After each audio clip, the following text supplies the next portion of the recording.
Welcome to Karman Co-Education, Strive to Excellence. Hello friends, मैं अंकित कुमार आप लोगों का स्वागत करता हूं फिलॉसफी दर्शन शास्त्र के लेक्चर में। यहाँ हम आज बात करने वाले हैं योग दर्शन के बारे में। ठीक है, ये जो लेक्चर होने वाला है ये हिंदी में है प्योर, और यूपीएससी आईएएस एस्पिरेंट के लिए लेक्चर बनाया गया है। अगर मैं बात करूँ 2019 के पेपर की, ये पेपर 2019 का है और इसमें सेक्शन बी जो है, खंड बी बनाया गया है। इसमें देखिए 5वें जो क्वेश्चन है, इसमें क्वेश्चन पूछा गया है योग दर्शन से, बी पार्ट देख रहे हैं इसका। यहाँ पे क्या है, योगाचार। योगाचार बौद्ध बाह्य जगत के अस्तित्व का खंडन किस प्रकार से करते हैं। ठीक है, हालांकि बुद्धिस्ट धर्म से भी रिलेट होकर के आता है, लेकिन उसमें भी चल जाता है। ठीक है, लेकिन अगर हम इसका परफेक्टली क्वेश्चन देखें तो परफेक्टली क्वेश्चन हमें देखने के लिए कहाँ मिलेगा, क्योंकि वहाँ पर हमें उसको मिला कर लिखना पड़ेगा। ठीक, लेकिन अगर हम इसको नीचे थोड़ा सा लेके जाता हूँ मैं आपके लिए, तो 7वें का बी आपको दिखाई दे रहा होगा। यहाँ पर देखिए, योग दर्शन किस प्रकार एक वैज्ञानिक एवं ईश्वर ज्ञान संपन्न भक्त और एक आत्मज्ञान संपन्न योगी के चित्त स्तरों को समझेगा। अपने उत्तर के लिए तर्क दीजिए। ठीक है, तो देखिए क्वेश्चन बड़ा ये अच्छा है और 15 नंबर का क्वेश्चन है, कोई कम नहीं है 15 नंबर। तो अच्छी तरह समझेंगे कि योग दर्शन क्या है। जब मैं आपको योग दर्शन समझा दूंगा तो आपके डाउटें क्लियर हो जाएंगे। एक और पेपर देख लेते हैं, 2018 का पेपर है। देखिए यूपीएससी 2018 का सेक्शन बी में अगर हम जाते हैं तो यहाँ पर अगर योग दर्शन की बात करें तो योग दर्शन यहाँ कहाँ है देख लेते हैं फटाक से। देखिए यूपीएससी सीएस जो मेंस का 2018 का पेपर है वो है, सेक्शन बी में हम जा रहे हैं। और यहाँ पर अगर हम देखेंगे तो देखिए ये क्वेश्चन है, ये रहा 6 का पहला। यहाँ पे देखिए क्या लिखा है, न्यायिक ईश्वर के अस्तित्व को कैसे सिद्ध करते हैं। क्या योग दार्शनिक ईश्वर को उसी प्रकार सिद्ध करते हैं। तो यहाँ पर आपको योग के बारे में लिखना पड़ेगा, यदि हाँ तो कैसे और यदि नहीं तो क्यों। अपने उत्तर के पक्ष में आपको फिर तर्क भी यहाँ देना पड़ेगा। तो इस प्रकार से प्रश्न पूछे जाते हैं योग दर्शन से। चलिए आइए चलते हैं कोर्स की तरफ। हम लोग आज योग जो टॉपिक है, इसमें एक टॉपिक योग जो चैप्टर है, इसमें एक टॉपिक डिस्कस करेंगे आज समाधि के बारे में। ठीक है, चलिए शुरू करते हैं। तो समाधि की स्थिति कैसे होती है। देखिए, पुरुष बंधन में पड़ा, इसका अर्थ पुरुष में विवेक ज्ञान की प्राप्ति नहीं हुई, ये ध्यान रखिएगा। पुरुष जब बंधन में पड़ गया, बंधन किसी प्रकार का हो सकता है, जीवन में कुछ पाने की लालसा, आपके पारिवारिक बंधन, सगे संबंधियों का बंधन, ठीक है, कुछ इच्छा, कुछ कल्पना, ये सब बंधन है। तो जब पुरुष इनसे लीन हो जाएगा, इनमें व्यस्त हो जाएगा, तो पुरुष क्या हो जाएगा, विवेक ज्ञान की प्राप्ति नहीं कर पाएगा, यानी कि वो अज्ञानता की तरफ बढ़ जाएगा। और जब पुरुष को विवेक ज्ञान की प्राप्ति होगी तभी उसे संसार चक्र अथवा धर्म चक्र से मुक्ति मिलेगी। यानी कि संसार चक्र इसमें क्या है, जब आप राग द्वेष क्लेश, ठीक है, या घृणा करना या अपनी कल्पनाओं को कंट्रोल कर लेते हैं तो आप संसार चक्र से मुक्ति पा लेते हैं। आप मानते हैं संसार में जो चीज़ आई है उसका विनाश होना संभव है और होकर रहेगा, यह अटल अमिट है। ठीक, आप अपने आप में भय से मुक्त हो जाते हैं। आपको अगर मृत्यु का भय है तो आप उससे मुक्त हो जाते हैं। आप किसी प्रकार की पीड़ा, किसी प्रकार का सुख दुख से मुक्त हो जाते हैं। तो ये संसार चक्र जो है, इससे आप मुक्ति पा लेते हैं। और आप जब मुक्ति पा लेते हो तो आपको सही ज्ञान की प्राप्ति होती है, यानी कि आपकी अज्ञानता का विनाश हो जाता है। या हम ऐसे भी कह सकते हैं कि जब पुरुष को प्रकृति से भिन्नता का ज्ञान होगा तभी उसे समाधि की अवस्था मिलेगी, क्योंकि प्रकृति हमें विभिन्न प्रकार के साधनों की उपयोगिता दिलाती है। हमें प्रकृति विभिन्न प्रकार के साधन मिल जाते हैं, जिन साधनों के द्वारा हमें दुख की अनुभूति होती है, सुख की अनुभूति होती है, हमारे मन में लालसा आती है, हमारे मन में मोह माया ग्रहण कर लेती है। तो जब हम इस प्रकृति से खुद को अलग कर लेंगे, हम समझ जाएंगे कि प्रकृति अलग चीज़ है और पुरुष अलग चीज़ है, दोनों का अस्तित्व अलग अलग है। जब ये अलग अलग अवस्थाएं हो जाएंगी तभी हम उसे समाधि की अवस्था कहेंगे, क्योंकि इन अवस्थाओं से अलग होकर के हम क्या करेंगे, केवल अपने आप में लीन हो जाएंगे, अपने आप में पूर्ण हो जाएंगे। हम अपने आप को एक जगह व्यवस्थित कर देंगे, हम अपना ध्यान एक जगह लगा देंगे। क्योंकि आपने देखो साधु क्या करते हैं, वो पर्वतों पर जाते हैं या किसी वन में ग्रहण लेते हैं, वन में शरण लेते हैं। और जब वो वन में जाते हैं तो वहाँ पे क्या करते हैं, किसी ना किसी वृक्ष के नीचे, किसी कुटी में बैठ करके वो ध्यान लगाते हैं, तप करते हैं। और जब वो ध्यान लगाते हैं, तप करते हैं, तो उससे क्या होता है, वो अपनी सारी मोह माया, सारी इच्छा शक्ति, यानी प्रकृति से मिले जितने भी साधन उन सबको पीछे छोड़ाते हैं और एक साधारण जीवन व्यतीत करते हुए अपना आपको समाधि में लीन कर देते हैं। और योग साधना में जब आप समाधि की बात करते हो तो योग के 8 अंगों को माना गया है। ये जो 8 अंग हैं, यहाँ पे 8 में थोड़ा ये आ गया है, ठीक है, आप इसको 8 अंग मानिएगा। 8 अंग जो माने गए हैं, ये 8 अंगों को ही समाधि की सबसे अंतिम व्यवस्था मानी गई है कि अगर आपको समाधि में पूर्ण तरह से लीन होना है, समाधि को संपन्न करना है, आपको प्रकृति से खुद को अलग करना है। पुरुष प्रकृति से अलग होना चाहता है, विवेक ज्ञान की प्राप्ति करना चाहता है, अपने अज्ञानता का आप नाश करना चाहते हो, तो आपको इन 8 अंगों को व्यवस्थित क्रम से करना होगा और इनको अपनाना होगा। यह समाधि का अर्थ क्या होता है? एकाग्र होना, एकाग्रता से, यानी कि अपने मन को एकाग्र करना। आपका अगर मन किसी प्रकार से भटक रहा है, किसी जगह जा रहा है, आपका मन चंचलित हो रहा है, विचलित हो रहा है, तो आपका मन में एकाग्रता नहीं है, और जब तक आपके मन में एकाग्रता नहीं आ जाएगी आप समाधि की स्थिति को नहीं पा सकते। ठीक है, और जब आप समाधि की स्थिति को नहीं पाएंगे तब आपको मोक्ष नहीं मिलेगा और मुक्ति नहीं मिलेगी, और आप संसार चक्र में ही घिरे रहोगे, आपको विवेक ज्ञान की प्राप्ति नहीं होगी, आप हमेशा अज्ञानता में ही पड़े रहोगे। अभी जो अष्टांग योग बताए गए, ये योग कौन कौन से हैं? देखिए, योग के बहिरंग हैं, कुछ बहिरंग हैं। एक है यम, एक है नियम, एक है आसन, एक है प्राणायाम, एक है प्रत्याहार। योग के कुछ अंतर्गत साथी भी हैं, एक है धारण, एक है ध्यान, एक है समाधि। तो इस प्रकार से 5 जो आते हैं वो बहिरंग में आते हैं और 3 जो आते हैं वो अंतर्गत साथी आते हैं। अब हम एक एक करके समझ लेते हैं। यम क्या है? देखिए, इस अवस्था में जो साधक होता है उसे अवांछनीय कार्य अथवा बुरे कार्य करने से खुद को रोकना होता है। यानी कि किसी प्रकार का आपको लग रहा है आप कार्य कर रहे हैं और आपको दिखता है कि कोई ये कार्य बुरा है, इस कार्य को करने से बुरा होगा। अब बुरा जो होगा जरूरी नहीं कि आपका बुरा होगा, क्या पता सामने वाले का बुरा हो जाए, तो आपको खुद को रोकना होगा। यानी कि समाज में उससे एक बुराई उत्पन्न हो सकती है, क्योंकि आप कोई बुरा कार्य करने जा रहे हो, समाज में उससे एक बुराई उत्पन्न हो सकती है।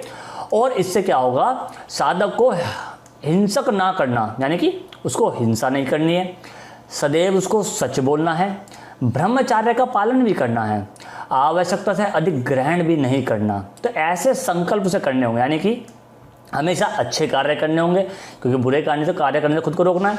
हमेशा सबके साथ में हिंसा के साथ पेश आना होगा, यानी कि अहिंसा करनी होगी आपको, हिंसक किसी के साथ ना बने। ठीक है, आपको अवस्था कैसी भी रहे, आपको हमेशा सच बोलना है, क्या उससे आपको कितनी हानि हो रही हो या सामने वालों को कितना ही लाभ हो रहा हो। कभी आपको चोरी नहीं करनी, अगर आपके मन में किसी चीज़ को पाने की लालसा है और आप चोरी करना चाहते हो तो ऐसा नहीं करना। ब्रह्मचर्य का पालन करना है और आवश्यकता से अधिक संग्रह ना करना, इसका भी आपको संकल्प लेना पड़ेगा। यानी कि अगर आपको मान लीजिए 100 वस्तुओं की ज़रूरत है और आपके पास 150 वस्तु आ गए, तो 50 वस्तु को आप त्याग दीजिए, क्योंकि आपका काम 100 वस्तु से चल जाएगा। ठीक है, एक एग्जाम्पल है, ऐसा नहीं है मतलब। ठीक है, अगला नियम आता है इसमें, अगला पॉइंट क्या है इसमें? नियम। नियम का अर्थ है सदाचार का पालन करना एवं शारीरिक और मानसिक शुद्धिकरण करना।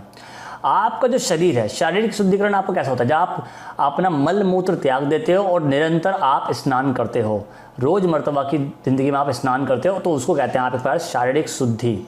और मानसिक शुद्धि क्या है? जब आपके मन से अभद्र व्यवहार निकल जाता है, आपके मन से जो विचार हैं, जो अशुद्ध विचार हैं वो निकल जाते हैं, उसे कहते हैं मानसिक शुद्धि। ईमानदार का प्रयास, यानी कि आप दूसरों के साथ ईमानदार जीवन व्यतीत करेंगे, ईमानदारी बनेंगे। ठीक है, जितना आपको प्राप्त है उसी से आप संतुष्ट रहेंगे। ऐसा नहीं किसी दूसरे की आपने बेईमानी करके कोई चीज़ हड़प ली तो वो आप नहीं करेंगे। भूख, प्यास, सर्दी, गर्मी को सहन करने की आपको क्षमता विकसित करनी होगी। यानी कि मान लीजिए अगर आपको भूख लगी है, प्यास लगी है और आप उसको कहें कि भाई आपको सहन करनी पड़ेगी, अभी भोजन की व्यवस्था नहीं है, तो आपको सहन करनी पड़ेगी। तो सर्दी गर्मी आपके लिए समान होनी चाहिए। ऐसा नहीं कि गर्मी आई तो हे गर्मी, हे गर्मी, सर्दी आए तो हे सर्दी, है सर्दी। आपको इन सबको सहन करना होगा, एकमात्र रूप से सहन करना होगा, इसकी क्षमता आपको विकसित करनी होगी। शास्त्रों का नियमित अध्ययन करना होगा और अपने सभी कर्मों को ईश्वर को समर्पित करना होगा, क्योंकि कर्म आपके अगर अच्छे होंगे तो आप ईश्वर को उनको समर्पित करेंगे और ईश्वर उन्हीं कर्मों के हिसाब से आपको फल देगा। जो शास्त्रों में बातें लिखी गई हैं उनको केवल पढ़ना ही जरूरी नहीं है, उनका निरंतर अध्ययन करते रहना होगा आपको, निरंतर वो प्रक्रिया चलती रहनी चाहिए। तो नियम के अनुसार ये सारे कार्य आपको करने होंगे। क्या? शारीरिक और मानसिक शुद्धिकरण आपको करना होगा, एक ईमानदार जीवन व्यतीत भी आपको करना होगा, आपको सभी प्रकार से संतुष्ट भी रहना होगा, सुख, प्यास, सर्दी व गर्मी को सहने की क्षमता भी आपके अंदर होनी चाहिए, शास्त्रों का नियमित रूप से अध्ययन भी करना होगा, जैसे होता है मंत्रों को जाप करते हैं वैसे, और सभी कर्मों को आपको ईश्वर को ही समर्पित करना होगा। आपको ये नहीं सोचना होगा कि आपको कर्म का फल कब मिलेगा, वो अच्छा मिलेगा या बुरा मिलेगा। ईश्वर जो फल देगा आपको वो स्वीकार्य होगा। इसके बाद तीसरा इसमें आता है आसन। आसन एक विशेष मुद्रा में बैठना ही आसन कहलाता है, जिसमें आपको पद्मासन और त्रजासन जैसे 2 आसन मिलते हैं। आपने देखा होगा साधु एक विशेष मुद्रा में बैठे हुए ध्यान लगा के रखते हैं, उसी को आसन कहते हैं। इसके बाद आता है प्राणायाम। देखिए इसमें क्या होता है, श्वास को अंदर लेने और बाहर छोड़ने की गति को आप नियंत्रण करना, उसे क्या कहते हैं, प्राणायाम कहते हैं। और ये एक विशेष क्रम में ही होना चाहिए। मतलब कि मान लीजिए आप जल्दी जल्दी सांस ले रहे हैं, ऐसा करो जल्दी तेज आप सांस को ले रहे छोड़ रहे, तो इसका कोई क्रम नहीं है, क्योंकि आप क्या है एक गति को नियंत्रित नहीं कर पा रहे। रोज़मर्तबा के जीवन में जब आप बैठते हो, आप शांत भाव से बैठते हो, तो आप आराम से सांस लेते हो और आराम छोड़ते हो। आपको पता होता है सांस की गति कितनी है, लेने की गति कितनी है, छोड़ने की गति कितनी है। तो इस प्रकार के भाव आपके मन में आ जाते हैं। ठीक है, तो ऐसे नहीं कि आप कभी एकदम तेज़ी से सांस लेना छोड़ने लग गए, तो वो नहीं होगा। एक गति आपको निरंतर बनाए रखनी होगी। इसके बाद है प्रत्याहार, यानी कि हमारी इंद्रियों को बाह्य विषयों से हटा करके अंतर्मुखी करने का प्रयास करना ही प्रत्याहार कहलाता है। जो हमारी इंद्रियां हैं, जो हमारे ज्ञान की इंद्रियां हैं, वो बाहरी विषयों की तरफ आकर्षित हो जाती हैं, कुछ ना कुछ मोह माया या कुछ ना कुछ प्राप्त करने की लालसा में लीन रहती हैं। तो हमें क्या करना होगा, उनको बाहरी विषयों से हटाना होगा और अपने अंदर ही उनको रखना पड़ेगा, अंतर्मुखी बनाना होगा कि आपके अंदर जो है, आपका जो अंतर्मन है, आपको उन्हें उसी में ही संतुष्ट करना पड़ेगा, उससे अलग कोई प्रक्रिया नहीं, ये आपको उनको दिखाना होगा। ठीक, इसके बाद अगला पॉइंट इसमें क्या है, धारणा। जिस विषय पर ध्यान केंद्रित करना चाहता है, उस विषय पर ध्यान को सफलतापूर्वक केंद्रित करना ही धारणा कहलाएगा। कैसे, आपको जब अपने अंतर मन पे ध्यान केंद्रित करना है, यानी कि आपको अपने मन को जगाना है, तो आपका ध्यान जो है वो किसी और वस्तु पे ना जाए, आपका ध्यान उसी वस्तु पर रहे, तब आप क्या कहलाओगे कि आपने खुद को पूर्वक केंद्रित कर लिया है और आपने धारण कर लिया है खुद को। ठीक, इसके बाद है ध्यान, यानी कि विषय का निरंतर एवं लगातार ध्यान करना। जिस विषय पे आप अपना ध्यान केंद्रित कर रहे हो, उसी विषय का आपको लगातार ध्यान बनाकर रखना है। आपको अपने ध्यान को इधर नहीं भटकाना कि उसने कहा वो चीज़ अच्छी है, उसने कहा वो चीज़ अच्छी नहीं। आपने जो चीज़ समझ ली, सुन ली, वही आपको निरंतर अभ्यास में रखनी है, उसी का आपको ध्यान लगाना होगा। एक बार आप ध्यान लगाने की अवस्था में बैठ गए, अगर आप अपने अंतर मन का, अंतरात्मा का ध्यान करें, तो आपको वो ध्यान भटकाना नहीं है, उसी का निरंतर अभ्यास आपको करना होगा। लास्ट इसमें आता है समाधि। इस अवस्था में चित्त पूरी तरह से एकाग्र हो जाता है, यानी कि जो चित्त की अवस्थाएं थी, आपका जो अहंकार था, आपकी जो बुद्धि थी और आपका जो मन था, वो पूरी तरह से एकाग्र हो गया है। अब एकाग्र होकर के वो एक प्रकार से लीन हो गया है और निरंतर एक ही अवस्था में बना हुआ है। ठीक है, वो एक ही तरफ है, वो कहीं भटक नहीं सकता। उसके लिए राग द्वेष मोह माया सब चीज़ें व्यर्थ हो चुकी हैं। ठीक, इसको कहते हैं आप समाधि। अब समाधि को ध्यान की पूर्ण अवस्था कहते हैं। इस अवस्था में चित्त को वृत्तियों के पूरी तरह से लोप हो जाता है। जैसे मैंने ये आपको बताया कि आपके अंदर जो वृत्तियां थी, जो आपको ध्यान लगाने से रोक रही थी, आपने उनका नाश कर दिया, उनका सर्वनाश हो गया, तो आपके अंदर से वो व्यवस्था निकल गई और आपका पूरी तरह से वृत्तियों का लोप हो गया। तो आप समाधि में पूर्ण रूप से लीन हो गए, आपने आपके ध्यान को केंद्रित कर लिया, एकत्रित कर लिया। ठीक, अब इसमें आपको आध्यात्मिक दुख मिलता है। कैसे, अपने शरीर या मन से उत्पन्न दुख, जैसे राग द्वेष, ठीक है, क्रोध, इन सब प्रकार को बोलते हैं आप आध्यात्मिक दुख। और इसमें आपको मिलेगा अधिदैविक दुख। अधिदैविक दुख में आप क्या बोलते हो, यहाँ पे देखो बात की गई इसकी दैविक दुखों की, सॉरी अधिदैविक दुख की।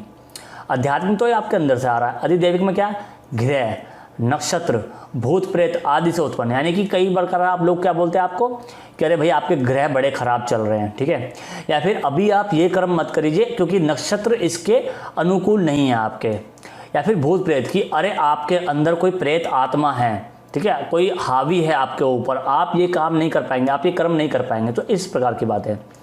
एक है आदि भौतिक दुख, यानी कि जैसे कि मान लीजिए बाघ, हाथी, बाढ़, भूकंप द्वारा, यानी कि जिसमें सृष्टि का प्रलय जाता है, किसी दूसरे के द्वारा पहुंचने वाला दुख इसमें कहलाता है। बाघ मान लीजिए आपको घाट खा जाए, हाथी से आपको चोट लग जाए, बाढ़ आ जाए, आपका घर वर बह जाए, उसमें भूकंप आ जाए, घर वर टूट जाए उसमें, तो ये भी आपके दुख होते हैं, ये आदि भौतिक दुख होते हैं, आदि भौतिक दुख। तो इस प्रकार के दुखों को व्यवस्थित यहाँ किया गया है। तो यहाँ पर हमारा योग दर्शन का एक और टॉपिक खत्म होता है। आई होप आपको समझ में आया होगा। मिलते हैं नेक्स्ट लेक्चर में, तब तक के लिए goodbye and God bless you.